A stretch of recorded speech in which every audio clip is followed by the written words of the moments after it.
Tonight, we journey back over 2,000 years to a world of dense forests, misty rivers, and distant war drums echoing across the valleys of ancient Gaul.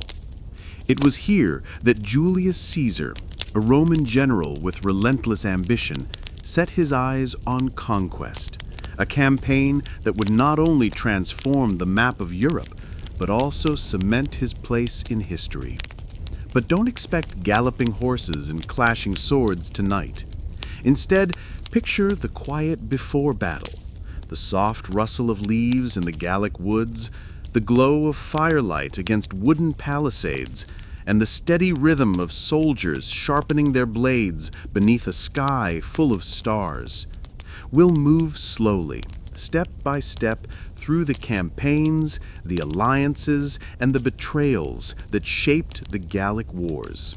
So settle in, get comfortable, and let's drift into the story of how Julius Caesar conquered Gaul.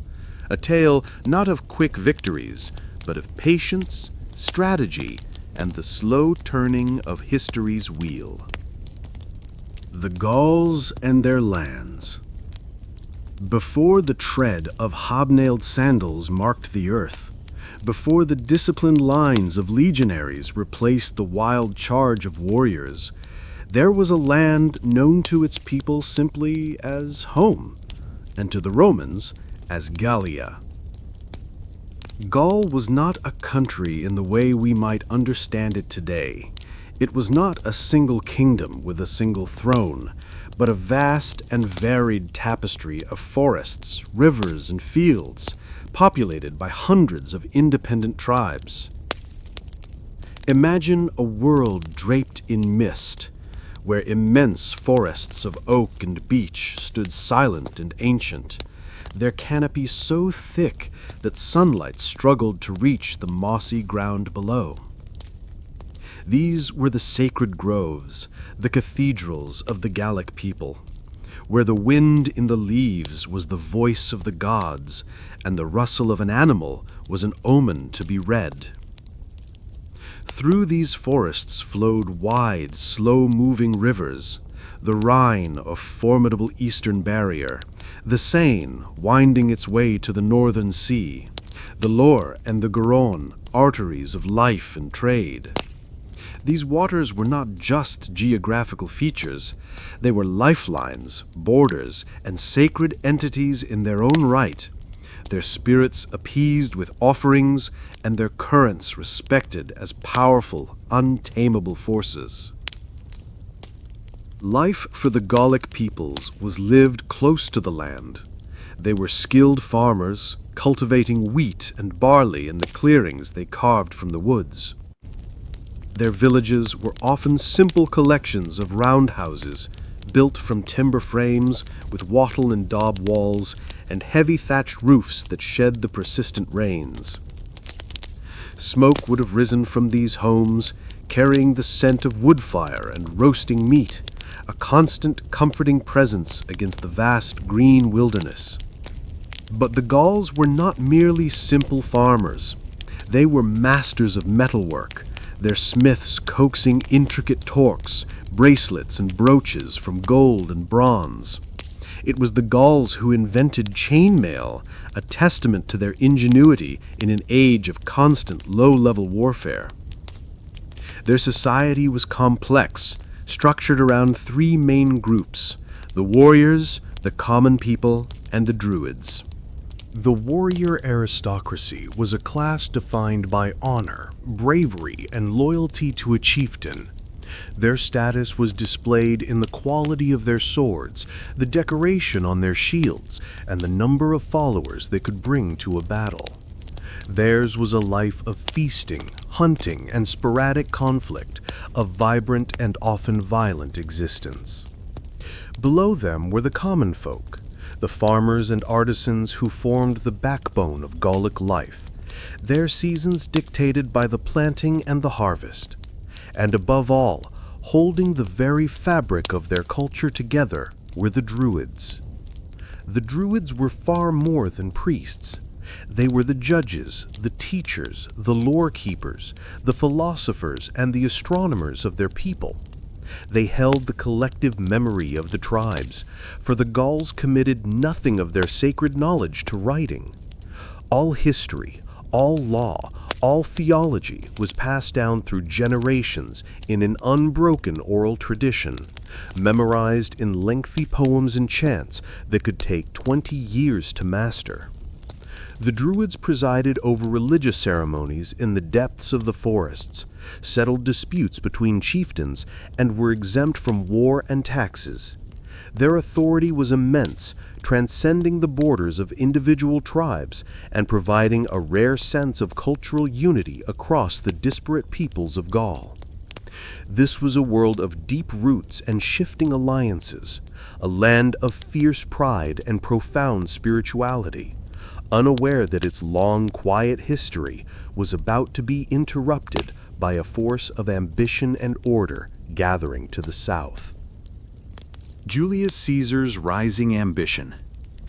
South of the Alps, in the sprawling, chaotic, and magnificent city of Rome, a different kind of power was coalescing. This power was not found in misty groves or tribal loyalties, but in the cold marble of the Senate House, the roar of the Forum, and the calculated ambition of men who saw the world as a game board. Among these men, one stood poised to become a player unlike any other, Gaius Julius Caesar. By the year 58 BC, Caesar was not a young man, but his hunger for glory, what the Romans called dignitas and gloria, was insatiable. He hailed from the prestigious Julian clan, who claimed divine descent from the goddess Venus, yet his early career had been a masterclass in political survival and calculated risk. He was charming, eloquent, and possessed an uncanny ability to read the desires and fears of other men. He had also accumulated a mountain of debt, lavishing money on public games and political favors to build a base of popular support. This debt was not a sign of recklessness, but a deliberate investment in his own future. He knew that to rise to the very top of the Roman Republic, he needed more than a famous name and popular favor. He needed an army, a victorious war, and an immense fortune. His opportunity came through a political alliance of convenience known as the First Triumvirate.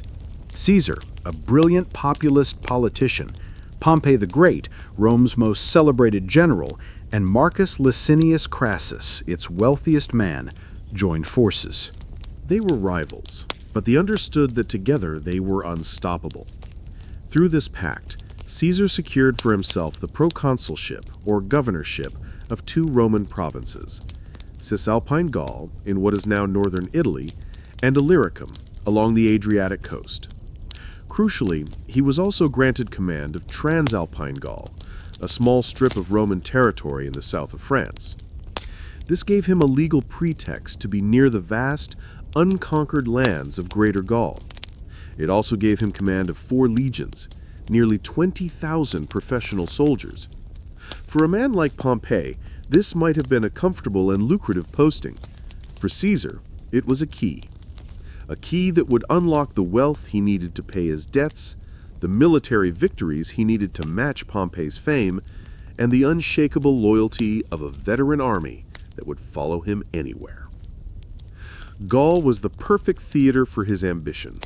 It was known to be full of internal conflict, a fractured landscape of rival tribes that a shrewd commander could play against one another. It was rumored to be rich in gold and other resources, ripe for plunder. And it was a land of fearsome warriors, whose defeat would bring immense prestige back in Rome. Caesar was more than just a soldier. He was a writer, and he understood the power of narrative. From the very beginning, he intended to document his campaigns in his Commentari de Bello Gallico, or Commentaries on the Gallic War. These reports, sent back to the Senate and read to the public in the Forum, were not dry military logs. They were masterpieces of political propaganda, written in clear, direct Latin, portraying Caesar as a decisive, brilliant, and just commander, defending Rome from barbarian threats while extending its civilizing influence. He was not just conquering a territory, he was crafting his own legend, one that would echo through the ages. As he stood on the borders of his province, looking north toward the forests and hills of independent Gaul, he was not just seeing a land to be conquered, he was seeing his own destiny. The Roman legions prepared. The instrument of Caesar's ambition, the tool with which he would carve his name into the history of Gaul, was the Roman legion. To understand the Gallic Wars is to understand the profound difference between a Gallic warband and a Roman legion. One was a force of passion, the other a force of process. A Gallic army was a collection of brave individuals, a roaring tide of warriors charging forward with long hair streaming, shouting war cries to honor their chieftains and their gods. The Roman legion was a machine, an intricate system of discipline, engineering, and relentless professionalism. At the heart of this machine was the legionary, a Roman citizen who had volunteered for a 20-year term of service. He was a professional soldier, and his life was one of grueling routine. He was trained not just to fight, but to march, to build, and to obey. Each day on campaign began with the same rituals, the sound of the trumpets, the striking of tents, and the preparation for the march. The legionary carried his world on his back, a weight of some 60 pounds that included his armor, his weapons, his rations of grain, a cooking pot, a shovel, a saw, and 2 heavy wooden stakes. This pack, known as the sophina, was a symbol of the legion's self-sufficiency. A Roman army did not simply move through a landscape. It carried its own small, mobile city with it. The legionary's equipment was a product of centuries of battlefield evolution. He wore a segmented armor cuirass, the lorica segmentata, which offered excellent protection while allowing for flexibility. On his head was a bronze or iron helmet, the gallia, designed to deflect blows and protect his neck and face. He carried a large, curved rectangular shield, the scutum, made of layers of wood glued together and rimmed with iron. It was heavy, but in the tight formations of the legion, it created a nearly impenetrable wall of shields. His primary weapons were the pilum and the gladius. The pilum was a heavy javelin, engineered with a soft iron shank. When thrown, it would bend upon impact, making it impossible for an enemy to pull it out of a shield and throw it back. The initial volley of thousands of these javelins was designed to shatter the enemy's charge and break their shield wall. Once the enemy was in disarray, the legionaries would draw their gladius, a short, double-edged stabbing sword. In the close press of battle, where there was no room to swing a long Gallic sword, the short, sharp thrusts of the gladius were brutally effective. But the legion's greatest strength was not its weapons, but its discipline and organization. A legion was composed of 10 cohorts, and each cohort was divided into centuries. This modular structure allowed a commander like Caesar to move units with precision on the battlefield, responding to threats and exploiting weaknesses with a flexibility that was impossible for a tribal army. At the end of every day's march, no matter how tired the men were, they would construct a fortified camp. Using the stakes they carried, they would build a palisade wall, and using their shovels, they would dig a deep ditch around the perimeter. Within hours, a defensible fortress would rise from the empty ground, complete with ordered streets and designated areas for each unit. This practice gave the legions a secure base every single night, preventing surprise attacks and allowing the men to rest with a sense of security even deep within hostile territory. This was the force Caesar had at his command, a tireless, disciplined, and self-sufficient army of soldier engineers, ready to march into the heart of Gaul and execute his will with quiet, methodical, and devastating efficiency. To the Romans, looking north from their province, Gaul may have seemed a single homogeneous entity, a vast expanse of barbarian territory. But this was a profound misunderstanding of the reality on the ground. Gaul, in the 1st century BC, was a complex and fractured mosaic of peoples, a continent of tribes bound by a shared Celtic culture, but fiercely divided by rivalries, ambitions, and ancient feuds. There were, by some estimates, over 400 distinct tribes, each with its own name, its own territory, its own chieftains, and its own sense of pride. This internal division would become Caesar's single greatest strategic advantage. He would not have to conquer a united Gallic empire. He would simply have to dismantle a fragile network of alliances, one thread at a time. The tribes varied enormously in size and power, from small clans controlling a single valley to vast confederations that dominated entire regions. Among the most powerful were the Aedui, who occupied a strategic territory in central Gaul between the Saône and Loire rivers.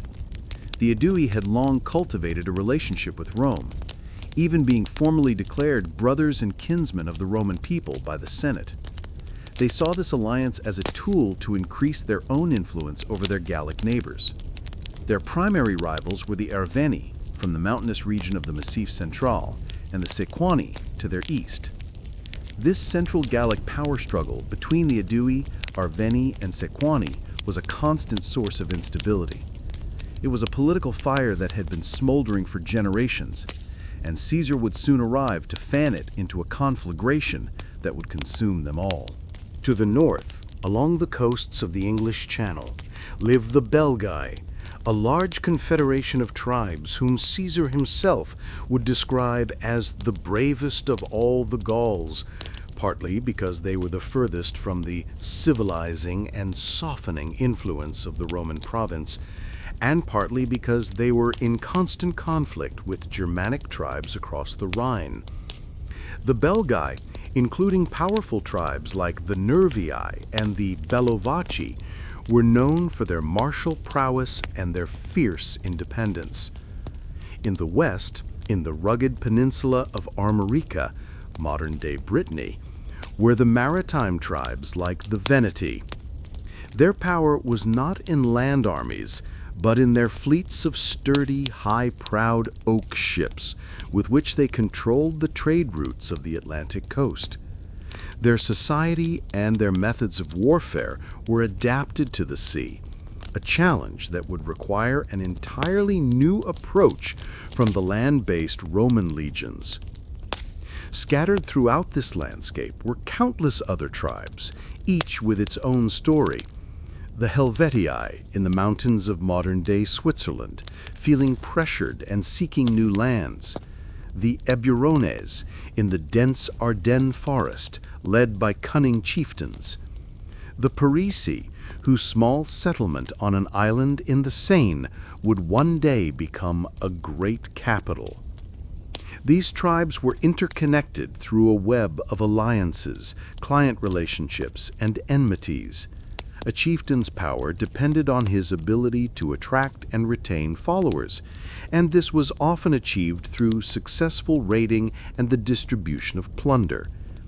Warfare was endemic, but it was typically small-scale and seasonal, aimed at capturing cattle or settling a point of honor, not at total conquest and subjugation. This was the world Caesar prepared to enter, not a unified nation to be defeated in a single battle, but a deeply divided society whose internal fractures were the very fault lines he planned to exploit. The first step into Gaul. The slow, methodical conquest of Gaul did not begin with a grand declaration of war or a Roman invasion launched from the south. It began, as great historical events often do, with a crisis on the periphery, a problem that provided a pretext. The catalyst was a decision made by an entire people, the Helvetii, who lived in the mountainous territory of what is now Switzerland. Hemmed in by the Rhine River, the Jura Mountains, and the Alps, the Helvetii felt their lands were too small for their growing population and their great ambition. They were also under increasing pressure from Germanic tribes pressing from the east. Led by a powerful noble named Orgetorix, the Helvetii hatched a bold plan. They would migrate. This was not to be a simple relocation, but a mass movement of an entire nation, men, women, and children.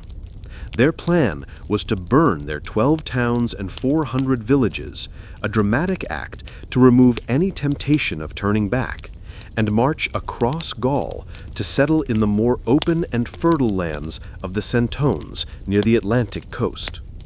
Such a migration was a monumental undertaking, involving perhaps as many as 370,000 people, including warriors and their families. The initial plan, brokered by Orgetorix, was to secure peaceful passage through the lands of their neighbors. However, Orgetorix's personal ambitions, which included a plot to make himself king and dominate Gaul with the help of other allied nobles, were exposed. He took his own life before he could be brought to trial, but his death did not deter his people. The Helvetii decided to proceed with their migration. They had two possible routes. The first was a narrow, difficult path through the territory of the Sequani, a pass so treacherous that only a few wagons could move at a time. The second, much easier route, led west, down the Rhone Valley. This path, however, would take them directly through the northern edge of the Roman province of Transalpine Gaul. For Caesar, who had just arrived to take up his command in the spring of 58 BC, this was the moment he had been waiting for. The migration of a massive, armed tribe through Roman territory was an unacceptable security risk, or at least it could be framed as one. It was the perfect casus belli, the just cause for war that he needed to legitimize military action in the eyes of the Senate. When the Helvetii sent ambassadors to Caesar, requesting permission to pass through the province, he saw his opening. He knew that allowing them to pass would look weak, but he had only one legion immediately at his disposal, with the other three still in their winter quarters in northern Italy. He needed to buy time. In a classic display of Roman political maneuvering, he told the Helvetian envoys that he needed time to consider their request, and asked them to return on a specific date. In the intervening days, Caesar worked with furious speed. He called up local auxiliaries and put his single legion to work. They constructed a massive defensive wall, 19 miles long and 16 feet high, complete with a trench, running along the bank of the Rhone River from Lake Geneva to the Jura Mountains. It was a stunning feat of military engineering, completed in a matter of weeks. When the Helvetian ambassadors returned as instructed, Caesar, now in a position of strength, gave them his answer, a firm and final no. The first step had been taken. By denying the Helvetii passage, Caesar had deliberately provoked a confrontation. He had turned a migration into a military problem, a problem that only a Roman general and his legions could solve. The war for Gaul had begun. The Helvetii migration. Faced with Caesar's newly constructed wall and his resolute refusal, the Helvetii found their easiest path blocked. Behind them lay the smoking ruins of their homes, a testament to their own commitment to this journey. Before them stood the silent, imposing barrier of Roman resolve. Their great migration, planned with such care, had met its first unexpected obstacle. But a people who would burn their own world to seek a new one were not easily deterred. They turned to their only remaining option, the narrow, more arduous path through the lands of the Sequani. This route was not a free passage. It required negotiation and the consent of the tribes whose lands they would cross. The Sequani were hesitant to allow such a massive, armed population to move through their territory. The potential for conflict and disruption was immense. It was here that the complex web of Gallic politics began to work in a way that would, for a time, serve the Helvetii, yet ultimately serve Caesar far more. The key to this passage was a man named Dumnorix, a powerful and popular chieftain of the Aedui. Though his tribe were official allies of Rome, and his own brother, Diviciacus, was a staunch advocate for the Roman relationship, Dumnorix harbored a deep resentment for the growing Roman influence in Gaul. He was ambitious, charismatic, and had married the daughter of the Helvetian leader Orgetorix, binding his personal fortunes to their success. He dreamed of a Gaul free from Roman interference, with himself at its head. Dumnorix secretly used his considerable influence to persuade the Sequani to grant the Helvetii passage. He argued that it was better to have them as friends passing through than as enemies trapped on their border. He brokered an agreement where hostages were exchanged, the Sequani to guarantee safe passage, the Helvetii to guarantee they would pass peacefully. And so, the Great Migration began again. The long column of wagons, livestock, and people, a nation on the move, began to thread its way through the tight mountain passes and into the heartland of Gaul. Caesar watched all of this from his province. Legally, his authority ended at the border. The Helvetii were no longer threatening Roman land, and he had no official mandate to pursue them. But a man like Caesar does not wait for mandates. He creates them. As the Helvetii moved through the territories of the Sequani and then into the lands of the Aedui, the strain of feeding such a multitude began to show. Small-scale raiding for food and supplies became inevitable. This was the justification Caesar needed. The Aedui, Rome's brothers and kinsmen, sent desperate envoys to Caesar's camp. They pleaded for help, claiming the Helvetii were ravaging their lands and that their people were no longer safe. Whether the threat was truly so dire, or whether the pro-Roman faction of the Aedui was simply providing Caesar the pretext he so clearly desired, is a matter of history. The result was the same. Caesar could now claim he was not an invader, but a protector, coming to the aid of a loyal ally. His actions were no longer a war of ambition, but a defense of Roman interests. With this unimpeachable legal cover, he prepared to march. He left a small force to guard the wall along the Rhone, raced back into Italy, and gathered the 3 legions from their winter quarters. On his own authority, he raised 2 new legions, the 11th and the 12th, swelling his army to 6 legions, nearly 30,000 men. Then, in a march of incredible speed and logistical brilliance, he led his army over the Alps and into central Gaul. The slow-moving column of the Helvetii was now being pursued by one of the most efficient military forces in the ancient world. The first great test of his Gallic command was about to begin. The battle at Bibracte. The river Saône flows slowly, its waters deep and calm. It was here that Caesar's legions finally caught up with the Helvetii. The Great Migration had reached the river and was in the slow, laborious process of crossing. For days, the Helvetii had been building rafts and boats to ferry their people and possessions to the western bank. Caesar's scouts reported that 3/4 of the migrants had already made the crossing, but one of the 4 Helvetian clans, the Tigurini, remained on the eastern side, waiting their turn. Caesar saw a perfect opportunity. The Tigurini were the very clan that, a generation before, had defeated a Roman army, killed a consul, and forced the captured legionaries to pass under the yoke in a ritual of ultimate humiliation. The memory still stung in Rome. For Caesar, this was not just a strategic opportunity, It was a chance to settle an old score and craft a powerful narrative of righteous vengeance. Under the cover of a pre-dawn darkness, he led 3 legions in a sudden, overwhelming assault. The Tigerini, caught completely by surprise, many still asleep or encumbered with their baggage, were surrounded and annihilated. It was less a battle and more a slaughter, a brutal but effective opening move that sent a shockwave through the rest of the Helvetii host.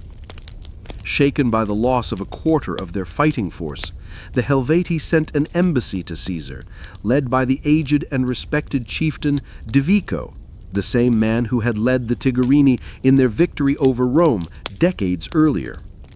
The meeting was tense. Divico spoke with the pride of a man unaccustomed to defeat. He warned Caesar not to grow arrogant from a victory won by stealth against a small, encumbered part of their people. He proposed a truce. If Caesar would let them settle in a part of Gaul of his choosing, there would be peace.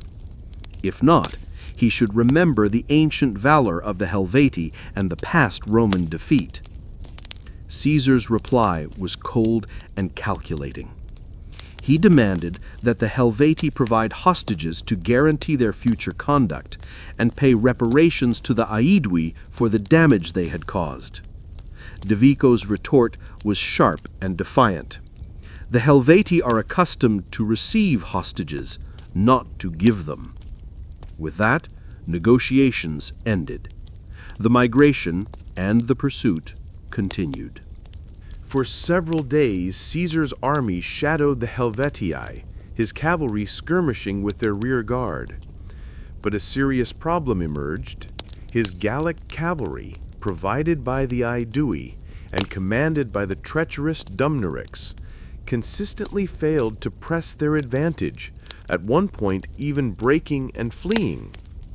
Furthermore, the promised grain supplies from the Aedui failed to materialize. His army was running low on food.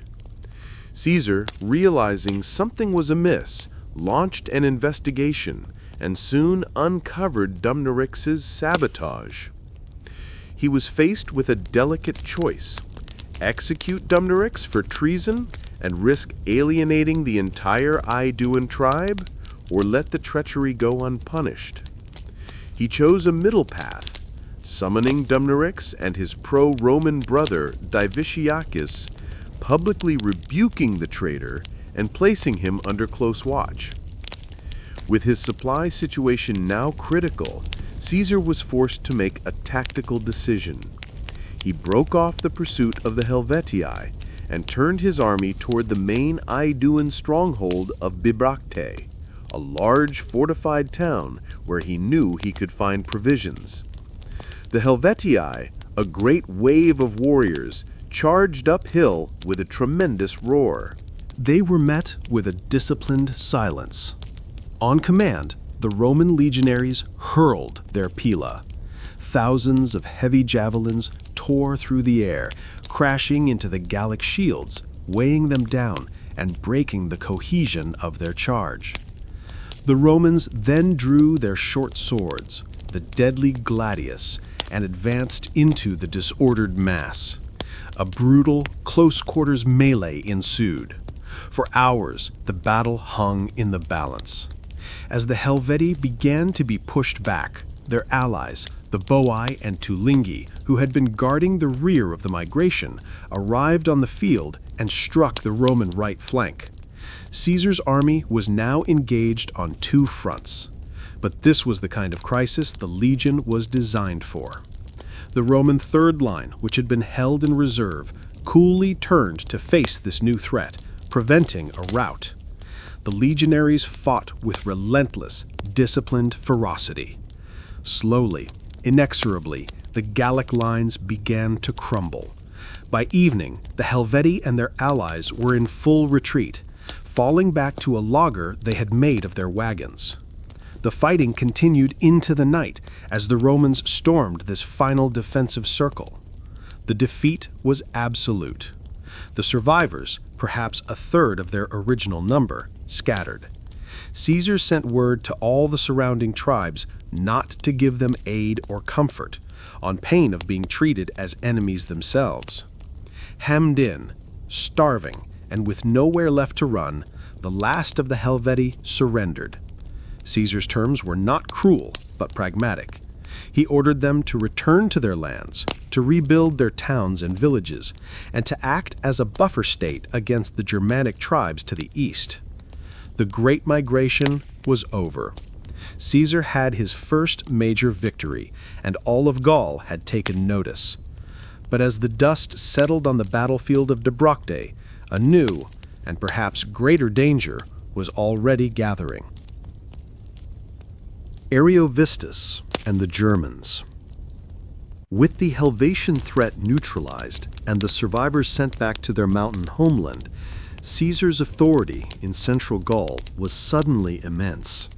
He had arrived as a provincial governor defending an ally, but he now stood as the undisputed arbiter of power in the region. His victory at Bibracte had not gone unnoticed. In the aftermath, chieftains and representatives from across Celtic Gaul converged on his camp. They came not just to offer congratulations, but with a more pressing and secret concern. A new power was growing in their midst, a threat that, in their eyes, was even greater than the Helvetian migration. This was the power of Ariovistus, a king of the Germanic Suebi tribe from across the Rhine. The story they told Caesar was one of Gallic politics gone disastrously wrong. Years earlier, in the endless struggle for dominance, the Arverni and the Sequani had hired Ariovistus and his warriors as mercenaries to help them defeat their rivals, the Aedui. Ariovistus had done his job well. The Aedui were crushed in battle, forced to give hostages and swear they would never again seek supremacy. But the Gallic tribes had made a classic, fatal bargain. Ariovistus, having seen the richness of Gaul and the weakness of its internal divisions, decided to stay. He seized a third of the Sequani's land for his people, the very people who had invited him in, and demanded another third to settle a new wave of 24,000 Germans who had recently joined him. He ruled his new Gallic subjects with arrogance and cruelty, treating them not as allies, but as a conquered people. The Gauls, including the Sequani, who were now his hosts, lived in terror of him. Even sending an embassy to Rome for help had failed. Now, with over 120,000 Germans settled in Gaul and more crossing the Rhine, they feared that all of Gaul would eventually be overrun. They came to Caesar in secret, speaking in whispers, terrified that Ariovistus would hear of their plea and exact a terrible revenge. For Caesar, this was a political gift of incalculable value. The Helvetian campaign had been about defending Roman allies from other Gauls. This new situation allowed him to cast himself as the protector of all Gaul against a foreign, non-Gallic invader. It was a brilliant piece of political positioning.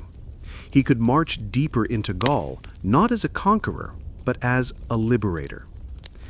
There was a complication, however. During his consulship in Rome the previous year, Caesar himself had overseen the Senate's official recognition of Ariovistus as a king and friend of the Roman people. This had been a political move to stabilize the frontier, but it now presented a diplomatic obstacle. Caesar could not simply attack a recognized friend of Rome without cause. He needed to provoke Ariovistus into breaking the peace. He sent envoys to the German king, requesting a meeting to discuss matters of mutual interest. Ariovistus's reply was filled with disdain. If Caesar wanted to speak with him, he said, Caesar should come to him. He questioned what business the Romans had in his part of Gaul, which he had won by conquest. This was the opening Caesar needed. The refusal to meet was a diplomatic slight, a challenge to Roman dignity. Caesar now had his pretext. He sent a second embassy with a list of non-negotiable demands. Ariovistus was to bring no more Germans across the Rhine. He was to return the Aeduan hostages, and he was to cease harassing Rome's allies. They were terms designed to be rejected. Ariovistus's response was a direct threat. He and his people had not been under a roof for 14 years and were undefeated in war. If Caesar wanted a fight, he would learn what it meant to face true German warriors. The lines were drawn. The second great campaign of Caesar's first year in Gaul was about to begin. Diplomacy and deception. With Ariovistus's defiant challenge echoing in his ears, Caesar began to march his legions northeast toward the Germanic king's territory. He seized the Sequani town of Vesontio, modern-day Besançon, a strategic stronghold almost entirely surrounded by the Dobe River, securing it as a vital supply base before Ariovistus could. It was here, however, that Caesar faced a crisis not from the enemy, but from within his own army. Rumors began to spread through the Roman camp about the terrifying nature of the Germans. Gallic traders and even the Aedui allies, perhaps hoping to dissuade the Romans from a fight they weren't sure they could win, painted a chilling picture.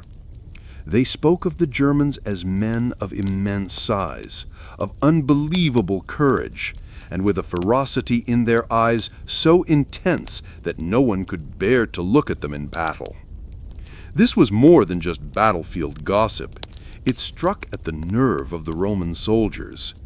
A wave of panic, a collective fear began to sweep through the legions. It started with the young, inexperienced military tribunes and prefects, aristocratic officers who had come to Gaul with Caesar more for political connections and personal enrichment than for military glory. They began inventing excuses, asking for leave, their faces pale with fear. The panic soon spread to the veteran centurions and even the legionaries themselves. Men were openly weeping in their tents, writing their wills, convinced they were marching to their doom. The entire army was on the verge of mutiny. Caesar knew that this was a moment that could define his entire command. A leader who could not control his own men was no leader at all. He called a council of war with all his centurions, and in a masterstroke of psychology and leadership, he addressed the fear head-on. He began by scolding them, asking them since when did soldiers question the orders of their general or presume to know his plans. He reminded them of their duty, their oath, and their past victories. Then he systematically dismantled their fears. He reminded them that their fathers had faced and defeated Germans before.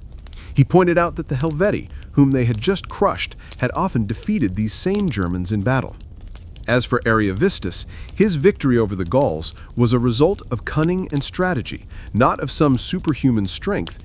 He had defeated them after they were exhausted and scattered. Then came the masterstroke. Caesar declared that if no one else would follow him, he would march on the enemy with the 10th legion alone. The 10th was his favorite, the most loyal and experienced of all his legions, and he knew they would not fail him. He trusted them, he said, as he would trust his own Praetorian Guard. The speech had an electrifying effect. The officers of the 10th Legion immediately thanked Caesar for his praise and declared their readiness to march. The shame and the sudden burst of interlegion rivalry was contagious. Delegations from the other legions came forward, making excuses, blaming their fear on the young officers, and insisting they were ready to follow him anywhere. The mutiny had been broken not by force, but by a brilliant manipulation of honor, shame, and pride. With his army's morale restored, Caesar resumed the march. Ariovistus, surprised by the speed of the Roman advance, finally agreed to a parley. They would meet on a large plain, each accompanied only by cavalry. But Caesar, still wary of Gallic loyalty after Dumnorix's treachery, he did not trust his Aeduan cavalry. In a move of pragmatic genius, he ordered the soldiers of the 10th Legion to dismount the Gallic horsemen and ride the horses themselves. He was creating his own trusted cavalry force on the spot. As one of the legionaries joked, Caesar had promised to make them his Praetorian Guard, and now he was making them knights. The crisis was over. Caesar, through a combination of rhetoric and shrewd improvisation, was riding to meet the German king not at the head of a mutinous army, but at the head of his loyal 10th Legion on horseback. The First Roman Winter in Gaul. The parley between Caesar and Ariovistus took place on a small mound in the middle of a vast plain, a stage for two worlds to collide. Caesar, the embodiment of Roman order and political calculation, spoke first. He recounted the long history of Roman friendship with the Gauls, particularly the Aedui. He reiterated his demands, framing them not as a threat, but as a matter of Roman justice and responsibility. Ariovistus's response was one of pride and raw martial logic. He argued that the law of war was simple. The victor imposes his will on the vanquished. He had defeated the Gauls in a fair fight, and they were now his subjects. What right did Rome have to interfere in his conquests? He scoffed at the idea of Roman friendship, pointing out that Rome's presence had brought no real help to the Aedui until now. As they spoke, Caesar's men noticed that Ariovistus's German cavalry were growing restless, edging closer to the mound and even throwing stones and darts at Caesar's mounted legionaries. Caesar, seeing the meeting was achieving nothing and fearing an ambush, broke off the talks and withdrew. The path of diplomacy was closed. The path of war was now inevitable. Over the next few days, a strange, hesitant dance of warfare began. Ariovistus moved his camp closer to Caesar's, but refused to commit to a full-scale battle. Instead, he sent his cavalry out daily to skirmish and disrupt the Roman supply lines, trying to wear Caesar down. His strategy was to fight on his own terms, to use the superior horsemanship of his German warriors in small, sharp engagements, rather than risk everything in a single pitched battle against the disciplined Roman infantry. Caesar, understanding this, knew he had to force the issue. He built a second, smaller fortified camp closer to Ariovistus's position, a move that allowed him to protect his foraging parties and challenge the Germans more directly. Still, Ariovistus held back. When Caesar questioned captured German soldiers, he discovered the reason for the king's reluctance. The German matrons, who were believed to have the gift of prophecy, had consulted their sacred lots. Their divination had declared that the Germans could not win a battle fought before the new moon. This piece of intelligence was exactly what Caesar needed. The Germans were being held back by a superstition. He would use it against them. The next morning, he marched all 6 of his legions out of their camps and drew them up in full battle array, advancing directly toward the German fortifications. He was deliberately challenging them, daring them to fight, knowing their commanders would be torn between their military judgment and their religious beliefs. Seeing the Romans advancing on their camp, the Germans had no choice. Superstition had to give way to survival. They poured out of their defenses, not in a disciplined formation, but in tribal clusters, the Haruds, the Marcomanni, the Suebi, each group roaring their war cries. They came on so fast that the Roman legionaries had no time to hurl their pila. The battle immediately became a desperate hand-to-hand struggle. The Germans formed a dense phalanx, their shields locked over their heads, and pushed forward with immense weight. The Roman lines buckled under the pressure. At the critical moment when the Roman left wing was about to break, Publius Crassus, the son of the triumvirate and a young officer in command of the cavalry, saw the danger. On his own initiative, he ordered the third line of infantry, the reserves, into the fight. Their fresh energy turned the tide. The German phalanx was broken, and once their formation was shattered, they had no defense against the methodical stabbing of the Roman gladius. The line collapsed into a rout.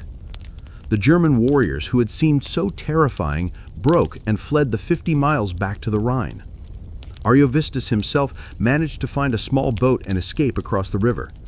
The vast majority of his people, including his 2 wives and one of his daughters, were either killed in the pursuit or captured. In a single afternoon of brutal fighting, the German threat in Gaul had been utterly destroyed. As the cold winds of autumn began to blow, Caesar led his legions not back to the Roman province, but into winter quarters in the territory of the Sequani. He had now defeated two of Gaul's greatest threats. He was no longer a defender or a liberator, he was the master of Gaul. The long, cold season of the first winter was a time for rest and reinforcement, a quiet pause in the great storm of conquest that he had unleashed. The Belgae rise. As winter settled over Gaul, the land was quiet, but it was the quiet of a forest holding its breath. Caesar's legions were quartered in the lands of the Sequani, far from the Roman province, a clear signal that his presence was no longer temporary. This fact, along with the stunning speed and finality of his victories over the Helvetii and the Germans, sent ripples of alarm across the entire country. While Caesar was in his winter headquarters, attending to administrative duties and keeping a close watch on the politics back in Rome, rumors began to reach him from the north. The tribes of the Belgae, who inhabited the lands between the Seine and the Rhine, were growing restless. The Belgae were a powerful confederation of peoples renowned for their martial spirit. Caesar himself noted they were the fiercest of the Gauls, largely because they were the most remote from the perceived luxuries and softening influences of Roman civilization, and were in a state of near constant warfare with the Germanic tribes across the Rhine. They watched Caesar's actions with growing suspicion. They reasoned that if he could so easily subdue the heart of Gaul, it was only a matter of time before he turned his legions north, toward them. Their fears were not unfounded. They saw a Roman army wintering in their country as a direct threat to their independence. They began to conspire. Chieftains of the various Belgic tribes, the Bellovaci, the Suessiones, the powerful Nervi, met in secret councils. They exchanged pledges of loyalty and began to muster their armies, forming a massive coalition to drive the Romans out of Gaul for good. The reports were alarming. The Belgic tribes had pledged to raise a combined army of nearly 300,000 warriors. Facing such a monumental threat, Caesar acted with his characteristic speed. 2 years of campaigning had been planned for his first year, and he had accomplished it. Now the third was beginning unexpectedly early. Before the winter had fully broken, he raised 2 new legions in Cisalpine Gaul, the 13th and 14th, bringing his total force to 8 legions, a formidable army of nearly 40,000 men. As soon as the season allowed, he marched north at incredible speed, covering the distance to the Belgic frontier in about 2 weeks. His sudden arrival caught the Belgae by surprise. They had not expected him so soon. The first tribe he encountered were the Remi, who were geographically closest to central Gaul. Unlike their neighbors, the Remi chose a different path. Seeing the unstoppable momentum of the Roman war machine, they opted for pragmatism over resistance. They sent their 2 leading chieftains to Caesar's camp and offered their unconditional surrender. They declared their loyalty to Rome, offered to provide him with grain, and give him hostages from their leading families. Crucially, they also provided Caesar with detailed intelligence about the Belgic coalition, the names of the participating tribes, the number of fighting men each had pledged, and their overall strategic plans. They told him that the Bellovaci were the most powerful tribe in the coalition, but that the Nervi were the most savage and uncompromising, a people who allowed no traders into their lands for fear that wine and other luxuries would erode their warrior spirit. With the Remi now as his allies, Caesar had a secure foothold in Belgic territory. He crossed the river Esne and set up a heavily fortified camp on the northern bank, protecting his line of communication with the Remi and creating a strong defensive position from which to face the coming storm. The Great Northern Rebellion had begun, and Caesar, armed with fresh legions and vital intelligence, was ready to meet it. The Siege of the Nervi. The combined Belgic army, a vast host of warriors, finally arrived and made camp less than 2 miles from Caesar's position on the Aisne. The scale of their army was intimidating, but Caesar held his ground in his fortified camp, testing the enemy's resolve with small cavalry skirmishes. The Belgic strategy was to besiege a Remi town, Bibrex, that lay nearby, hoping to draw Caesar out of his defenses. Caesar responded by sending his archers and slingers to reinforce the town, forcing the Belgae to abandon the siege. A stalemate ensued. The massive Belgic army was difficult to supply, and their initial unity began to fray. When they heard that the Aedui, at Caesar's request, were marching to raid the lands of the Bellovaci warriors insisted on returning home to defend their own territory. Seeing their most powerful contingent about to leave, the coalition dissolved. The tribes agreed to return to their own lands and reassemble to fight whichever tribe Caesar chose to attack first. The Great Rebellion seemed to be collapsing before it even began.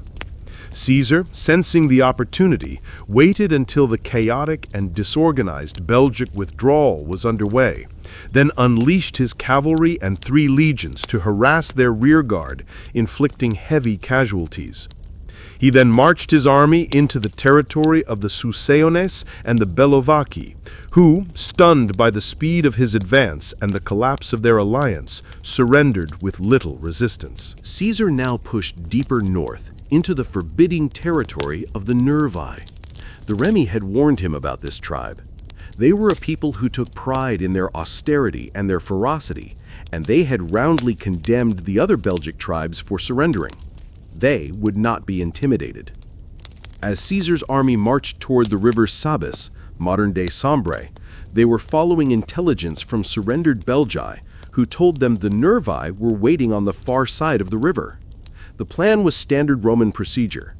The 6 veteran legions would march ahead, followed by the enormous baggage train of the entire army, with the 2 newly raised legions guarding the rear. When the advanced legions reached the river, they found a suitable spot for a camp on an open hill and, as always, began the work of fortification. The centurions marked out the camp, and the legionaries, laying down their arms and armor, took up their shovels and axes to dig the trench and build the rampart.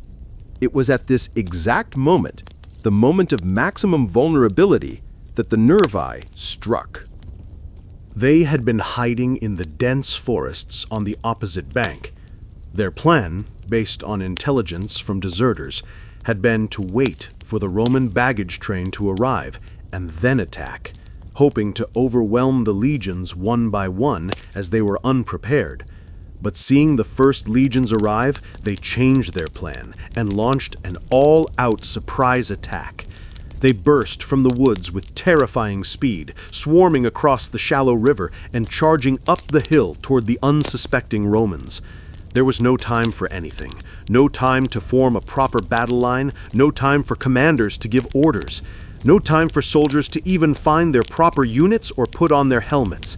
The Roman army was caught completely off guard, on the verge of total annihilation.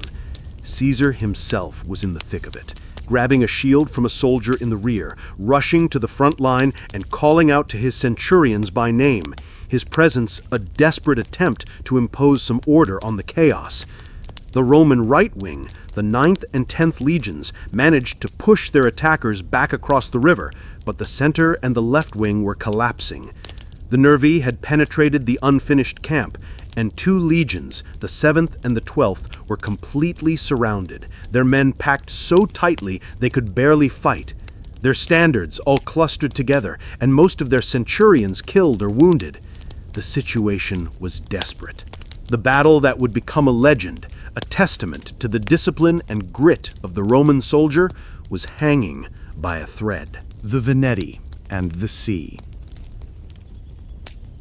In the chaotic heart of the battle against the Nervi, with his center collapsing and disaster imminent, Caesar's generalship and the ingrained discipline of his soldiers were all that stood between the Roman army and its destruction.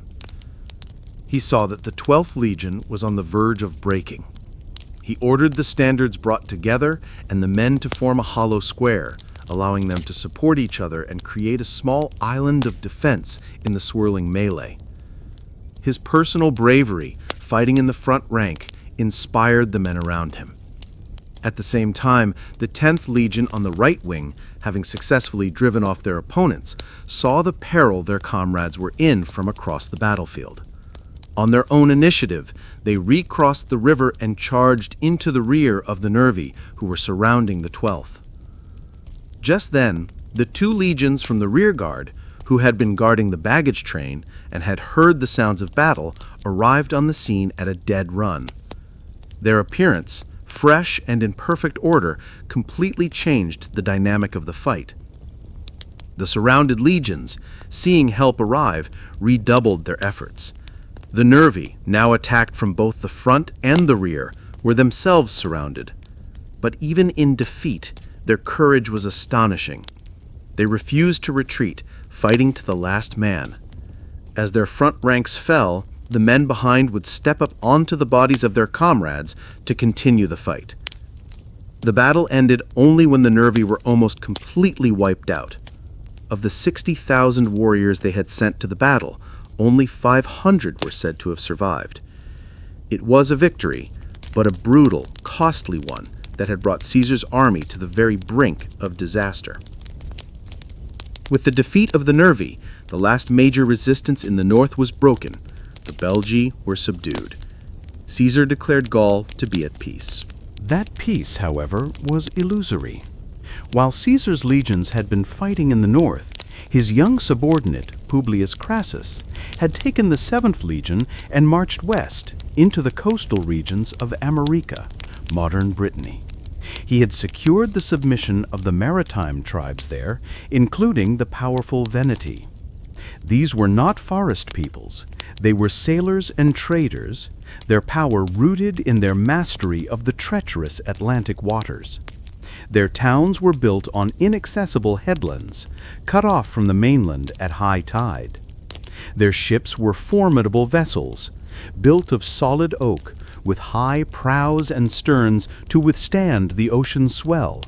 Their sails made of leather, not cloth, to endure the fierce Atlantic gales. After Crassus secured their submission and took hostages, he quartered his legion there for the winter. But when Roman officers were sent out to the Veneti and their neighbors to procure grain, the Gauls saw their opportunity. They seized the Roman envoys, believing this would force Crassus to return their own hostages. It was a direct challenge to Roman authority, and it quickly sparked a widespread rebellion among all the coastal tribes. When news of this reached Caesar, he was faced with a new and unfamiliar kind of war. This conflict would not be won by disciplined infantry on an open field. It would have to be won at sea. The Roman galleys of the Mediterranean, light, fast vessels designed for ramming and powered by oarsmen, were useless against the heavy, high-sided sailing ships of the Veneti in the rough Atlantic. Caesar ordered a fleet to be built on the Loire River, a massive undertaking for an army of landlubbers. He summoned experienced rowers and pilots from the Roman provinces. While the fleet was being constructed, he sent his land forces to secure the rest of rebellious Gaul and prevent the rebellion from spreading. But he knew the decisive action would have to take place on the water. When the Roman fleet was finally ready, it sailed out to meet the Venetian navy, which consisted of some 220 of their massive ships.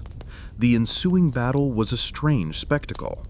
The Roman ships were too low to board the Gallic vessels, and their rams were ineffective against the thick oak hulls. The Venetians, sailing among the Roman fleet, looked down from their decks with confidence. The battle seemed to be going in their favor until the Romans revealed a secret weapon. They had equipped their ships with long poles fitted with sharp hooks like scythes. As they maneuvered alongside the Gallic ships, they used these hooks to grab the enemy's rigging and ropes. Then, rowing at full speed, they would pull away, snapping the lines and causing the heavy leather sails and yards to crash down onto the decks, disabling the ships. The Venetian ships, without their sails, were dead in the water, their primary advantage nullified. The Roman soldiers, now able to board the immobilized vessels, overwhelmed the Gallic crews ship by ship. The Venetians, seeing their fleet destroyed, surrendered. Caesar decided to make a brutal example of them to discourage future rebellions among coastal peoples. He had their entire council of elders executed, and the rest of the population was sold into slavery. The war at sea was over. Ambiorix and the Eburones. After the brutal suppression of the Veneti, Gaul was once again forced into a tense and unwilling peace. Caesar, ever the opportunist, even launched two brief, largely symbolic expeditions. One across the Rhine into Germania to intimidate the German tribes, and the first ever Roman invasion of Britain. These were less about conquest and more about public relations, spectacular feats designed to enhance his reputation back in Rome. By the winter of 54-53 BC, however, the situation in Gaul had become precarious again. A poor harvest had led to widespread food shortages, forcing Caesar to disperse his 8 legions for the winter across a much wider area of northern Gaul than he normally would, to make it easier for them to find supplies. Each legion was placed in a different tribal territory, under the command of one of his legates. This dispersal was a calculated risk.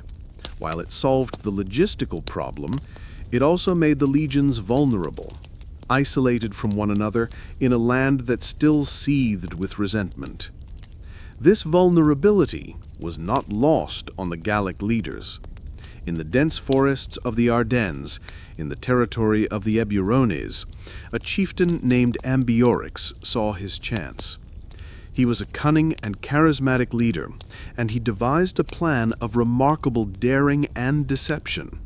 He launched a surprise attack on the Roman fort, where 1 legion and 5 cohorts, under the command of legates Quintus Diturius Sabinus and Lucius Aurunculius Cotta, were wintering. After an initial unsuccessful assault, Ambiorix requested a parley. He approached the Romans not as an enemy, but as a friend. He claimed that he had been forced into the attack against his will by the overwhelming pressure from other Gauls. He then revealed what he claimed was secret information. A massive coordinated uprising was underway across all of Gaul, and a large force of Germans had already crossed the Rhine to join them. All the Roman winter camps, he said, were to be attacked simultaneously on that very day. He gave the Romans his solemn oath that he would grant them safe passage if they abandoned their camp immediately and marched to join the nearest Roman garrisons, either under Cicero or Labienus, some 50 miles away. The Roman commanders were now faced with a terrible dilemma. Cotta, the more experienced and cautious of the two, argued for staying put. He insisted they should not abandon their fortified camp without a direct order from Caesar. He trusted in their defenses and did not believe the word of an enemy. Sabinus, on the other hand, was convinced by Ambiorix's story. He argued that waiting for the Germans to arrive would be suicide. Their small force could not hold out against a combined Gallic-German army. He believed that Caesar was likely already on his way to Italy, and that waiting for help was pointless. The debate raged through the night in the Roman Council of War. In the end, Sabinus's panicked certainty won out over Cotta's caution. The fatal decision was made. They would march at dawn. The soldiers spent the night in a state of anxiety, packing their belongings, convinced they were leaving for a safer place. At first light, the long Roman column, laden with baggage and stretched out for miles, marched out of the safety of their camp and into the forests of the Eburones. Ambiorix had them exactly where he wanted them. A few miles from the camp, as the Roman column descended into a large, steep-sided valley, the trap was sprung. Ambiorix and his warriors, who had been hiding in the woods on both sides, launched their attack. Winter of loss and recovery. The Roman column, caught in the valley, was thrown into chaos. Sabinus, who had been so sure of his decision, lost his nerve completely, riding around trying to form a line, but his orders were lost in the noise and confusion. Cotta, who had argued against the march, kept his composure, moving among the men, fighting as a common soldier, and trying to rally them. The soldiers, true to their training, instinctively tried to form a circle, a defensive formation for just such an emergency. But the sheer length of the column made it difficult, and the Gauls, led by Ambiorix, swarmed them from all sides, showering them with javelins and arrows from the high ground. The battle was a massacre. Cotta was wounded in the face by a slingshot, but continued to fight.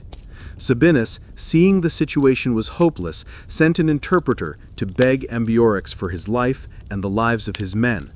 Ambiorix agreed to a parley. As Sabinus approached, he was ordered to lay down his arms. As he did so, he and the officers with him were surrounded and killed. Seeing their commander fall, the Gauls renewed their attack with a great shout.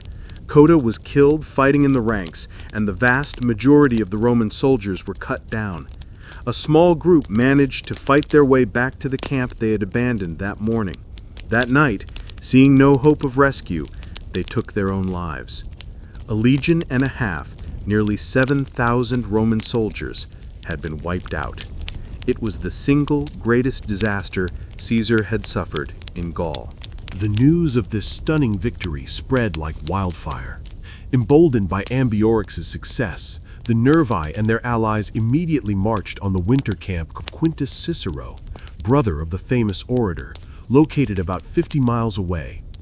They used the same tactic, telling Cicero of the great Gallic uprising and offering him safe passage. But Cicero was a different man from Sabinus. He coolly replied that it was not the custom of the Roman people to accept terms from an armed enemy. He strengthened his camp's defenses and prepared for a siege. For days, the Gauls launched furious assaults, even building siege towers and using tactics they had learned from the Romans. Cicero's men, though heavily outnumbered, held on desperately, with every man wounded by the end of the siege. Cicero sent messenger after messenger to Caesar, but they were consistently caught and tortured to death in front of the Roman walls. Finally, a loyal Gallic servant managed to slip through the enemy lines with a message concealed in a javelin. The message reached Caesar, who was at his winter quarters at Samarabriva, Amiens. He acted instantly. With only 2 legions immediately available, about 7,000 men, he began a forced march towards Cicero's camp. He sent a rider ahead to inform Cicero that help was on the way. The rider tied the letter to a spear and threw it into the Roman camp, where it stuck unnoticed in a tower for 2 days. When it was finally found, the sight of it renewed the flagging spirits of the defenders. The Gauls, seeing Caesar's small force approaching, abandoned the siege of Cicero's camp to turn and face him, confident they could crush this small relief army. Caesar, seeing their vast numbers, deliberately built a very small camp, making his army seem even weaker than it was. He feigned fear, pulling his men back from the ramparts. The Gauls, full of contempt, decided to storm his camp directly, without formation. This was exactly what Caesar wanted. He waited until they were crowded against the ramparts and trying to fill in his ditch. Then he threw open all the gates at once and launched a sudden, coordinated counterattack. The Gauls, taken completely by surprise, were routed. Caesar had saved Cicero and avenged, in part, the loss of Sabinus and Cotta. But the winter was a dark one.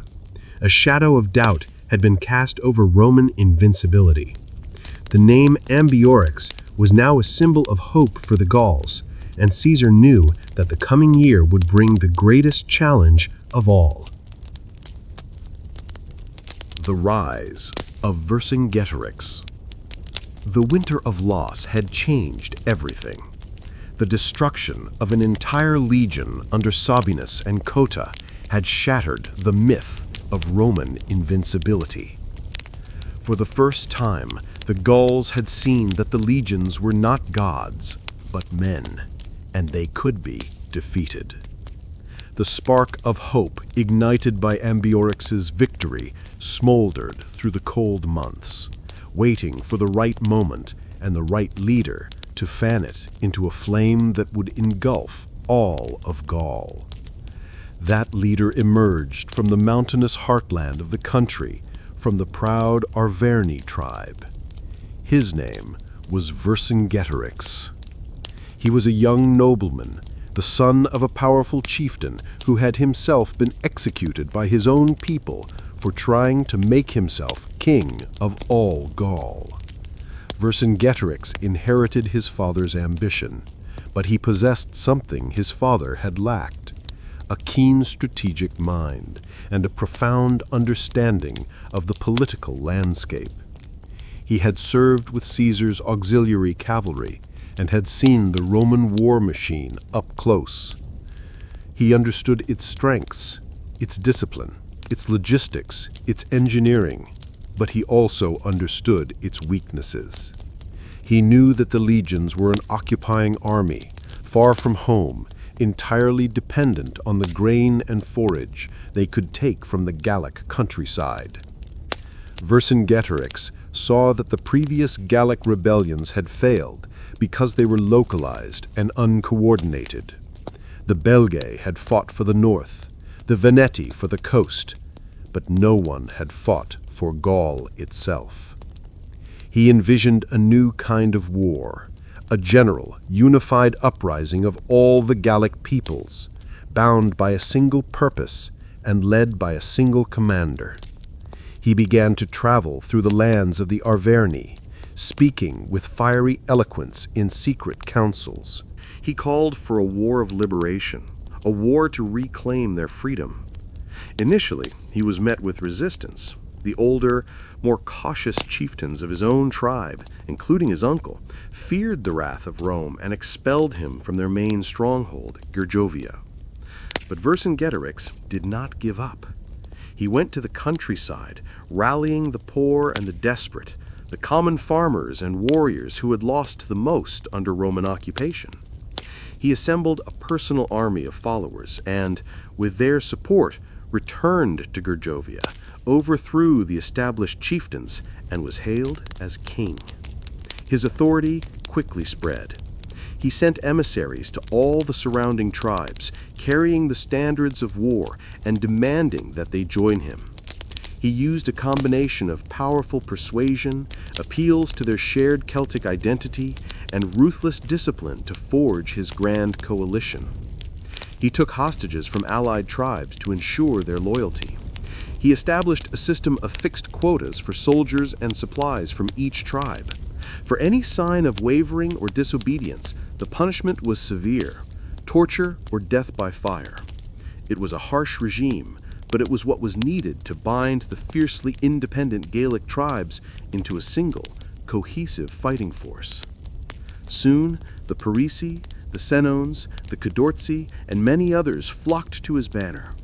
He was unanimously granted supreme command of the allied Gallic army. For the first time, Caesar was not facing a single tribe or a regional coalition. He was facing something new and far more dangerous: the spirit of a united Gallic nation, embodied in one young, brilliant, and utterly determined leader. The final, decisive struggle for the soul of Gaul had begun. The scorched earth tactic. As news of the Great Rebellion reached Caesar, who was in Italy attending to his political affairs, he was faced with a critical situation. The uprising was spreading faster than he could have imagined. His legions were still scattered in their winter quarters, and he was cut off from them by a barrier of hostile territory. In a daring and dangerous move, he raced back across the Alps in the dead of winter, rallied a small force of new recruits, and marched through the snow-covered mountains of the Massif Central, a feat the Gauls thought impossible. His sudden appearance in the heart of Arvernian territory, the homeland of Vercingetorix, forced the Gallic leader to divert his attention. This bought Caesar precious time to ride north, slip through enemy lines, and finally rejoin his legions.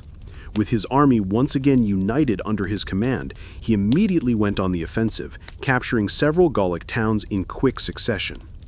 It was then that Vercingetorix called a great council of his allied chieftains and unveiled his new, radical strategy. He knew from his own experience that the Gauls could not defeat Caesar's legions in a conventional, pitched battle. The Romans were masters of that kind of warfare. He proposed a different approach, a strategy that would attack the Roman army's greatest vulnerability, its stomach. He argued for a scorched earth policy. The Gauls, he said, must be willing to make a great sacrifice. They must systematically burn their own towns, their own villages, and their own granaries. They must destroy anything and everything that could provide food or shelter for the Roman army.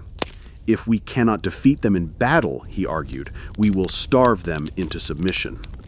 It was a brutal, desperate strategy, requiring the Gauls to destroy their own livelihoods to save their freedom. But such was Vercingetorix's charisma and the desperation of the hour that the chieftains agreed. The great burning began. Across central Gaul, columns of smoke rose into the sky as the Gauls put their own world to the torch. On a single day, more than 20 towns in the territory of the Bituriges was set ablaze. But when the time came to burn the largest and wealthiest of their towns, Avaricum, modern-day Bourges, the leaders of the Bituriges fell to their knees before Vercingetorix. They begged him to spare it. Avaricum, they argued, was the most beautiful city in all of Gaul, a jewel of their people, and its natural defenses, surrounded by a river and marshland on nearly all sides, made it almost impregnable. They swore they could defend it. Against his better judgment, and moved by their pleas, Vercingetorix relented. It was a single compassionate decision that would prove to be a grave strategic error. He agreed to let them defend Avaricum, while he himself would shadow the Roman army with his main force, harassing their foraging parties and preventing any supplies from reaching them. Caesar, seeing his own supplies dwindling and his army at risk of starvation, knew he had no choice. He marched his entire army to Avaricum and prepared to lay siege to the one town that Vercingetorix had spared. The fate of the rebellion now hinged on this one city. The Siege of Gergovia. The Siege of Avaricum was a testament to both Gallic ingenuity and Roman perseverance. The Gauls were master miners and builders, and they skillfully countered every Roman move. When the Romans built siege towers, the Gauls built their own wooden towers on the city walls to match them in height. When the Romans tried to tunnel under the walls, the Gauls, expert miners, dug counter-tunnels and fought them in the darkness underground. Every night they would launch surprise attacks, trying to set fire to the massive Roman siege works. All the while, Vercingetorix and his main army watched from a safe distance, cutting off Roman supply lines and making it nearly impossible for Caesar's men to find food. The Roman soldiers were pushed to the brink of starvation, forced to live on meager rations of meat and whatever they could scavenge. Yet, they endured. Caesar, moved by their loyalty, offered to lift the siege, but his veterans refused, insisting they would see it through to avenge the Romans who had been killed by the Gauls. After 27 days of grueling labor and constant fighting, under the cover of a driving rainstorm, Caesar saw his opportunity. He launched a sudden, all-out assault. The Romans swarmed over the walls, and what followed was not a battle, but a massacre born of hunger and frustration. Enraged by the long siege and the memory of Gallic treachery, the legionaries spared almost no one. Of the 40,000 inhabitants of Avaricum, only about 800, who fled at the first sign of the attack, managed to escape and reach Vercingetorix's camp. The fall of Avaricum was a crushing blow to the rebellion, but it also replenished Caesar's army with the vast stores of grain that had been inside the city. With his army resupplied, Caesar divided his forces. He sent his trusted legate Labienus north with 4 legions to suppress the tribes near modern-day Paris, while he himself took the remaining 6 legions and marched south into the heart of Arvernian territory toward Vercingetorix's home fortress, Gergovia. Gergovia was a formidable stronghold, situated on a high, steep plateau, impossible to storm directly. Vercingetorix, having learned the bitter lesson of Avaricum, had established his main camp on the hills surrounding the fortress, controlling all the approaches. Caesar knew a direct assault was out of the question. He began a partial siege, capturing a smaller hill near the main plateau and connecting it to his main camp with a large double trench, hoping to cut off the Gauls' water supply. During this time, a new crisis erupted. The Aedui, Rome's oldest and most steadfast allies in Gaul, began to waver. Convinced by anti-Roman nobles that Caesar was in a desperate position, they declared for Vercingetorix, massacred the Roman citizens in their territory, and threatened to cut off Caesar's retreat. With his supply lines now completely severed and his entire strategic position in jeopardy, Caesar was forced into a desperate gamble.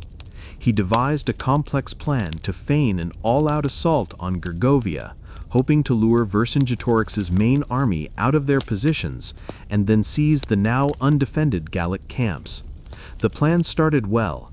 A diversionary attack drew the attention of the Gauls, and Caesar's legions managed to scale the heights and capture 3 of the Gallic camps. They were on the verge of the walls of Gergovia itself. But at this moment of near victory, discipline broke down. The legionaries, flushed with success and eager to avenge Avaricum, ignored the trumpeted signals to withdraw. They pressed on, trying to storm the town itself. Vercingetorix, seeing the Roman attack focused on one point, rushed reinforcements to the scene. The overextended and disordered Romans were hit by a massive counterattack and driven back down the steep hill in a chaotic retreat. Caesar's legions, for the first time in Gaul, had suffered a clear and humiliating defeat in open battle. He lost almost 700 men, including 46 of his valuable centurions. Humbled and outmaneuvered, Caesar had no choice but to admit failure. He lifted the siege of Gergovia and began a difficult retreat north to rejoin Labienus. For Vercingetorix and the Gauls, it was a moment of supreme triumph. They had met Caesar at the peak of his power and had defeated him. The rebellion was now stronger than ever. The march to Alasia. The defeat at Gergovia was a low point for Caesar, but a moment of supreme confidence for Vercingetorix and the Gallic coalition. The news of the Roman retreat spread rapidly, and tribes that had once hesitated now flocked to the rebellion. The Aedui, once Rome's staunchest allies, now formally joined the cause, and due to their influence, Vercingetorix was reconfirmed as the supreme commander of all Gallic forces. He was at the height of his power, leading a vast and unified army, and he believed that Caesar was on the run, his spirit broken, retreating back toward the Roman province. Vercingetorix called another war council. He argued that the time for scorched earth tactics was over. The time had come to strike a final decisive blow. His plan was to use his greatest advantage, his vast and superior cavalry, to harass and destroy Caesar's retreating column before it could escape Gaul. He believed that if he could annihilate Caesar's infantry, the war would be won. He swore a solemn oath that he would not sleep under a roof again until he had ridden twice through the Roman column. Caesar, meanwhile, had successfully reunited his forces with Labienus's legions, who had conducted a masterful campaign in the north. His army was now whole again, 10 legions strong, but their morale was shaken. They were deep in hostile territory, their allies had turned against them, and they were retreating. As they marched south, Vercingetorix made his move. Near modern-day Dijon, he launched his great cavalry attack. He divided his horsemen into 3 sections, 1 to attack the front of the Roman column, and 2 to strike the flanks. It was a well-conceived plan, designed to halt the Roman march and throw the legions into confusion. But Caesar was prepared. He had anticipated such an attack and had spent the previous months hiring his own contingent of elite German cavalry from across the Rhine. These German horsemen were superb fighters, and they were more than a match for the Gauls. Caesar arranged his legions in a defensive square to protect the baggage train and sent his German cavalry out to meet the Gallic charge. The ensuing cavalry battle was fierce and massive. At first, the Gauls, with their superior numbers, seemed to have the advantage, but the German cavalry fought with a disciplined ferocity that stunned them. Caesar, seeing a critical moment in the battle, committed his legions, moving them forward to support his horsemen. The sight of the advancing legions, combined with the relentless pressure from the German riders, broke the Gallic spirit. Their cavalry, the pride of their army, shattered and fled the field in a full-blown rout. Vercingetorix, who had been watching from a position with his infantry, was stunned. His masterstroke had failed completely. His greatest weapon had been broken. In a single disastrous afternoon, the strategic situation had been completely reversed. The hunter had become the hunted.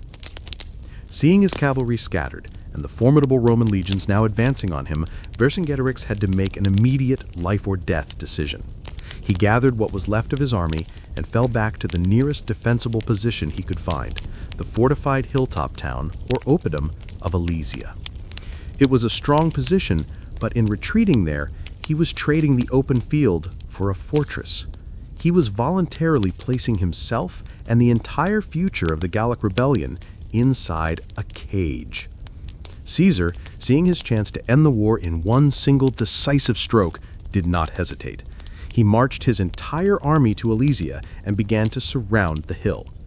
The final siege, the one that would decide the fate of Gaul, was about to begin. Alesia, the fortress on the hill. Alesia was a formidable defensive position, situated on a high plateau with steep cliffs on most sides, flanked by 2 rivers. Vercingetorix had established his camp within its walls, along with an army of some 80,000 Gallic warriors. It was a place that could withstand a long siege.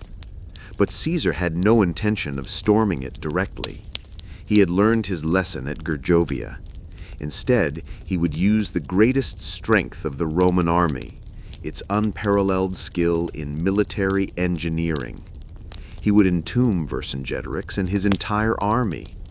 He ordered his men to begin constructing a massive set of fortifications that would completely encircle the hill of Alesia. This was the circumvallation, a line of siege works 11 miles long. It was an astonishing feat of engineering, built with breathtaking speed. It consisted of a deep trench, a high earthen rampart topped with a palisade of sharpened stakes, and regularly spaced wooden towers manned by archers and artillery. In front of this main wall, Caesar's men laid a terrifying and elaborate field of traps. There were 5 rows of concealed pits with sharpened stakes at the bottom, known as lilies. In front of those were 8 rows of spurs, wooden blocks with iron hooks embedded in them, hidden in the grass. And in front of those were rows of sharpened branches buried in the ground. It was a man-made death trap, a killing field designed to stop any Gallic breakout attempt. The warrior aristocracy was a class defined by honor, bravery, and loyalty to a chieftain. Their status was displayed in the quality of their swords, the decoration on their shields, and the number of followers they could bring to a battle. Theirs was a life of feasting, hunting, and sporadic conflict, a vibrant and often violent existence. Below them were the common folk, the farmers and artisans who formed the backbone of Gallic life, their seasons dictated by the planting and the harvest. And above all, holding the very fabric of their culture together, were the Druids. The Druids were far more than priests. They were the judges, the teachers, the lore keepers, the philosophers, and the astronomers of their people. They held the collective memory of the tribes, for the Gauls committed nothing of their sacred knowledge to writing. All history, all law, all theology was passed down through generations in an unbroken oral tradition, memorized in lengthy poems and chants that could take 20 years to master. The Druids presided over religious ceremonies in the depths of the forests, settled disputes between chieftains, and were exempt from war and taxes. Their authority was immense, transcending the borders of individual tribes and providing a rare sense of cultural unity across the disparate peoples of Gaul. This was a world of deep roots and shifting alliances, a land of fierce pride and profound spirituality, unaware that its long, quiet history was about to be interrupted by a force of ambition and order gathering to the south. The Last Stand of Vercingetorix.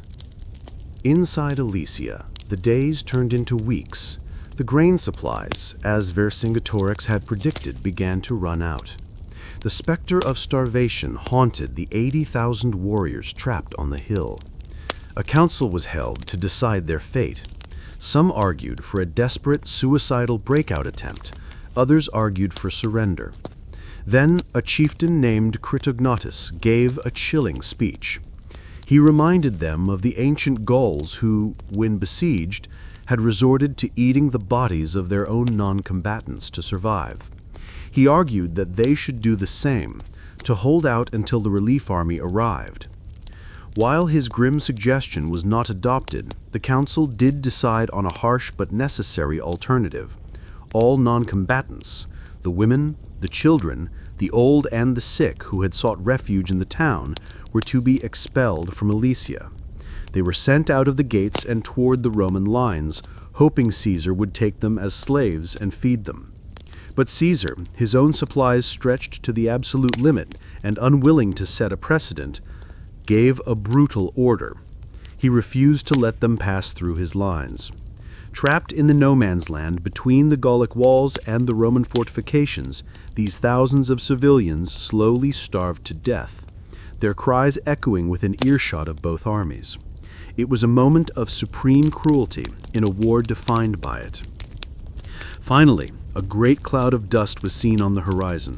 The Gallic relief army, a massive host said to number over 250,000 men under the command of 4 chieftains, had arrived.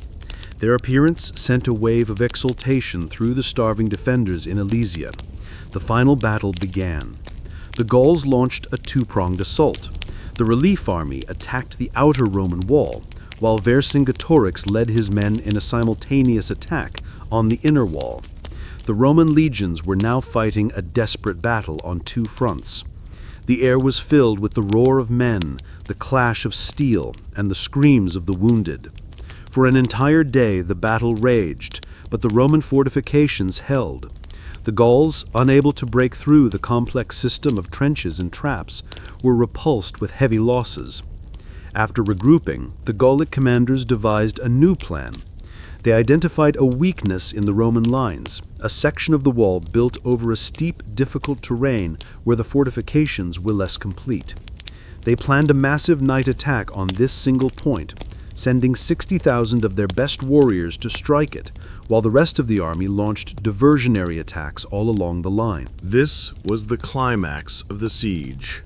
Vercingetorix, seeing the signal from the relief army, launched his own forces from within Alesia, filling in the Roman trenches and bringing out siege equipment. The fighting at the weak point in the Roman line was desperate and chaotic. Caesar's legate, Labienus, was in command of the sector, and his men were being overwhelmed. The Gauls were pouring over the ramparts. Caesar, watching the battle from a high vantage point, rode along the lines, rallying his men, his presence a beacon in the chaos. Seeing that Labienus's position was about to collapse, he made his final move. He gathered his last reserves, including his loyal German cavalry, and led them himself in a desperate charge. He rode out of the Roman lines and circled around to attack the Gallic relief force from the rear. His sudden appearance, recognizable by his scarlet general's cloak, had a devastating psychological effect. The Gauls, caught between Labienus's men in the front and Caesar's charge from behind, panicked. Their assault collapsed into a rout. The great relief army dissolved, its soldiers fleeing in every direction. From the walls of Alesia, Vercingetorix watched his last hope evaporate. The next day, he called his council. The war was over. He told them he had fought not for his own gain, but for the liberty of all Gaul. He offered himself up to them, to be killed or to be handed over to the Romans, whichever would best appease the victors. The council chose to surrender. The gates of Alesia opened, and Vercingetorix, dressed in his finest, most ornate armor, rode out alone. He circled Caesar's command post, then dismounted, laid his weapons at Caesar's feet, and sat down in silence, a king acknowledging his conqueror. The aftermath in Gaul. The surrender of Vercingetorix at Alesia marked the end of the great, unified Gallic resistance, but it did not mark the end of the war. The following year, 51 BC, was one of mopping up operations. Though their charismatic leader was gone, individual tribes, driven by desperation, continued to fight. Caesar and his legates moved methodically across the land, stamping out the last embers of rebellion. The campaign against the Bellovaci was fierce, and the final siege of the town of Uxellodonum was a grim affair. The defenders, holding out in a near impregnable fortress, were finally defeated when Caesar's engineers managed to locate and divert the springs that fed the town's water supply. When the desperate Gauls surrendered, Caesar decided to make one last brutal example to ensure there would be no more uprisings. He did not kill the captured warriors, but he ordered that their hands be cut off, then released them to serve as a living, mutilated warning to the rest of Gaul of the price of defying Rome. By the end of 50 BC, the land was finally, truly quiet. The Gallic wars were over. The Gaul that emerged from 8 years of constant warfare was a changed and broken land. The cost of the conquest had been staggering. Caesar's own writings are notoriously unreliable with numbers, but ancient historians like Plutarch estimated that in the course of the wars 1 million Gauls had been killed, and another million sold into slavery. While these figures are likely exaggerated for dramatic effect, there is no doubt that the demographic and social devastation was immense. Entire tribes had been effectively wiped out. The warrior aristocracy that had defined Gallic society was decimated, its leaders either dead on the battlefield or, like Vercingetorix, in chains. The economic life of the country was shattered. Fields lay fallow, villages were in ruins, and the great hill forts that had been centers of commerce and culture were either destroyed or abandoned.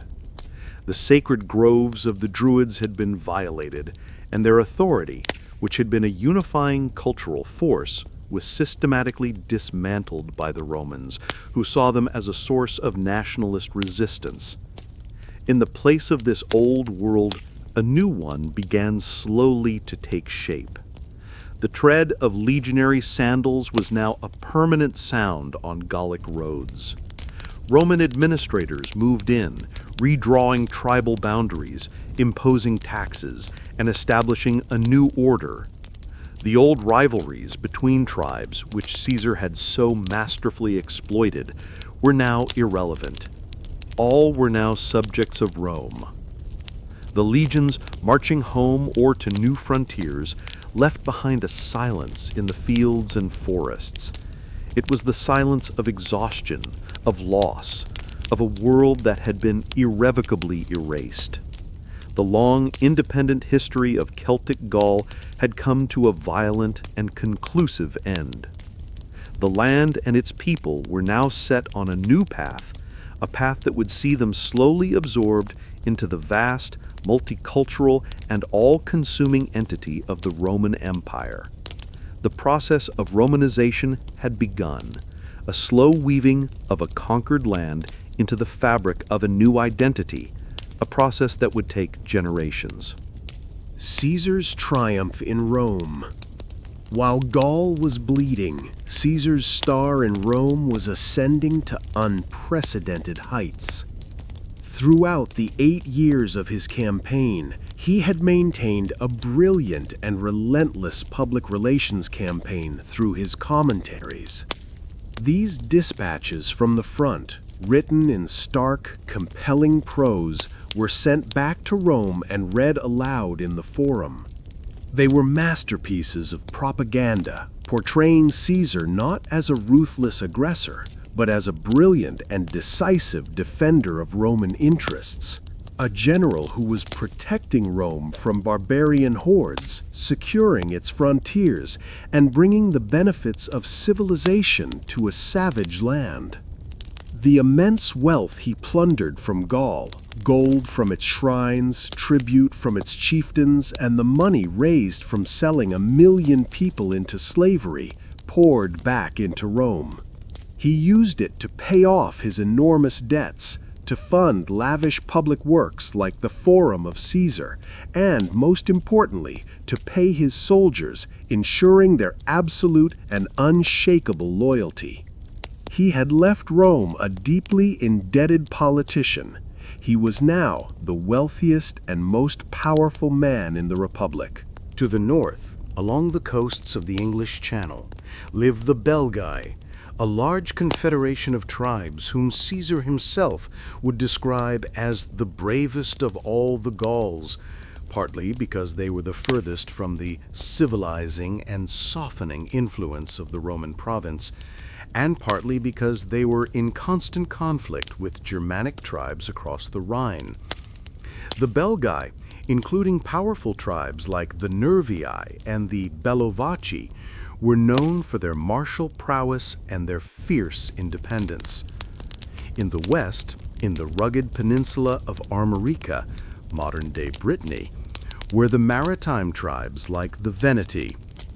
Their power was not in land armies, but in their fleets of sturdy, high-prowed oak ships, with which they controlled the trade routes of the Atlantic coast. Their society and their methods of warfare were adapted to the sea, a challenge that would require an entirely new approach from the land-based Roman legions. Scattered throughout this landscape were countless other tribes, each with its own story. The Helvetii in the mountains of modern-day Switzerland, feeling pressured and seeking new lands. The Eburones in the dense Ardennes forest, led by cunning chieftains. The Parisii, whose small settlement on an island in the Seine would one day become a great capital. These tribes were interconnected through a web of alliances, client relationships, and enmities. A chieftain's power depended on his ability to attract and retain followers, and this was often achieved through successful raiding and the distribution of plunder. Warfare was endemic, but it was typically small-scale and seasonal, aimed at capturing cattle or settling a point of honor, not at total conquest and subjugation. This was the world Caesar prepared to enter, not a unified nation to be defeated in a single battle, but a deeply divided society whose internal fractures were the very fault lines he planned to exploit. The cost of glory. The story of the Gallic Wars is often told as the story of Caesar's glory, a stepping stone on his path to absolute power. But the true cost of that glory is a quieter, more somber tale, measured in lives, land, and broken cultures. For Vercingetorix, the price was paid in chains. He was held prisoner for nearly 6 years, waiting for the day of Caesar's ultimate celebration. In 46 BC, after Caesar had defeated his rivals in the civil war and become the undisputed master of Rome, he finally held his long-delayed Gallic triumph. This was the pinnacle of a Roman general's career, a grand parade through the streets of Rome to celebrate a victorious war. The parade was a magnificent spectacle, with floats depicting scenes from the war, captured treasures, and columns of prisoners. At the head of the procession of Gallic captives walked Vercingetorix, the proud Arvinian king who had united a nation and defied Rome was publicly paraded through the city as a living trophy. At the end of the parade, as Caesar ascended the steps of the Capitol to give thanks to the gods, Vercingetorix was led to the Tullianum, a primitive prison on the slope of the hill. There, in the cold darkness, he was ritually strangled. His part in the story was over. For the Roman Republic, the cost was its own existence. The Gallic Wars created a new kind of Roman general, one with a massive, personally loyal veteran army and a private fortune that dwarfed the state treasury. This combination was simply too much for the old republican system to handle. The civil war that Caesar initiated upon crossing the Rubicon was a direct result of the power he had accumulated in Gaul. The war would tear the Roman world apart for years, leading to the deaths of Pompey, Cato, and countless other senators and citizens. When the dust finally settled, the Republic was a republic in name only. Caesar's adopted son Octavian would eventually emerge as Augustus, the first Roman Empire, and the era of the Roman Empire would begin. The conquest of Gaul, therefore, was not just the addition of a new province, it was the catalyst that transformed Rome itself from a fractious republic into a centralized imperial power. But the greatest cost was borne by the people of Gaul. Their world had been systematically dismantled. The intricate social structure of chieftains, druids, and warriors was gone. Their political independence was a distant memory. The slow, patient work of Romanization began to erase what was left of their unique Celtic identity. Latin became the language of administration and commerce, slowly supplanting the Gallic tongues. Roman gods began to merge with or replace their own deities in a process called syncretism. Roman-style towns, with their grid-patterned streets, forums, and amphitheaters, were built on the ruins of the old Gallic oppida. While this process brought a new kind of peace, the Pax Romana, and new technologies and infrastructure, it came at the price of a lost world. The long shadow of Caesar's ambition fell not only over the battlefields of Gaul, but over the very soul of its people, a quiet, lingering cost that would be paid for generations to come. How Gaul became Rome. The end of the war was not the end of the story, but the beginning of a new, quieter one. It was the story of transformation, the slow, almost imperceptible process by which Gaul ceased to be Gaul and became Roman Gaul. This was not a change that happened overnight. It was a gradual weaving together of two cultures, a process that took centuries and unfolded not in the drama of battle, but in the quiet routines of daily life. The first agents of this change were the veterans of Caesar's own legions. Many of them were granted plots of land in the country they had conquered. These former soldiers, who had spent years fighting in Gaul, now settled there, building farms, starting families with local women, and creating small pockets of Roman life and culture deep in the Gallic countryside. They brought with them the Latin language, Roman customs, and a loyalty to the new order. Roman administration followed.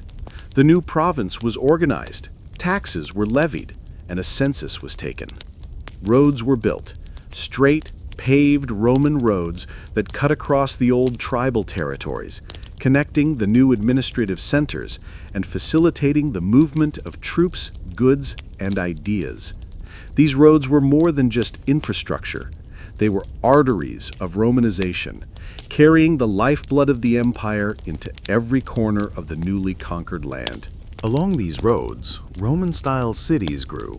Places like Lugdunum, modern-day Lyon, became major administrative and commercial hubs for the new province.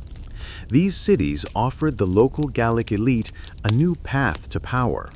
Instead of leading warriors in battle, a Gallic nobleman could now gain wealth and status by embracing Roman culture.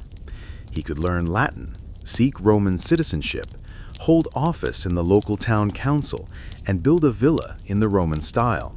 For many, collaboration was a far more attractive and profitable path than resistance. Over the generations, the lines began to blur. Gallic children grew up speaking Latin. The old Celtic gods took on Roman names. The Gallic sky god Taranis became associated with the Roman Jupiter. The fierce, independent spirit of the Gallic warrior was slowly replaced by the identity of a Gallo-Roman provincial, a citizen of a vast and powerful empire. It was a profound and lasting transformation. The land that Caesar had conquered with the sword was now being conquered again, this time by the plow, the law book, and the Latin alphabet. The forests that had once echoed with the chants of druids would one day echo with the sounds of a new language and a new faith. The long and bloody war had ended, but the true conquest, the conquest of the heart and mind, was a quiet and patient process. It was the final, lasting legacy of Caesar's ambition, the slow, steady, and irreversible absorption of one world into another, until the memory of what had been lost was little more than a whisper on the wind.